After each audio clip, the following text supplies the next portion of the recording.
Situation যেমনই হোক আপনাকে কিন্তু ভরসা রাখতে হবে ডিভাইনের ওপরে।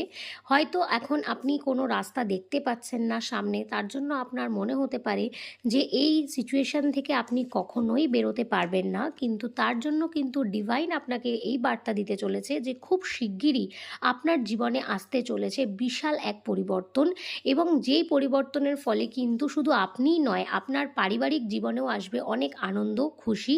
এবং আপনার যে সকল সম্পর্কগুলো আপনার থেকে দূরে চলে গিয়েছিল, তাদের সাথে সম্পর্ক নষ্ট হয়েছিল বা কারোর সাথে হয়তো মনোমালিন্যও হতে পারে, তাদের সাথেও সম্পর্ক ঠিক হওয়ার একটা সম্ভাবনা দেখা যাচ্ছে। আপনার এই খারাপ পরিস্থিতির কারণ কিন্তু আপনি নন। আপনার এই খারাপ পরিস্থিতি কিন্তু আপনার কিছু পূর্বজন্মের কর্মফল দ্বারা ঠিক করা গেছে। তো সেইগুলোর জন্য কিন্তু আপনার এই সাফারিং পিরিয়ড চলছে। তবে সামনেই খুব দ্রুত আপনার লাইফে আসতে চলেছে একটা ভীষণ পজিটিভ চেঞ্জ। এই পজিটিভ রিডিংটা ক্লেম করার জন্য সবাই কমেন্টস করো জয় জগন্নাথ।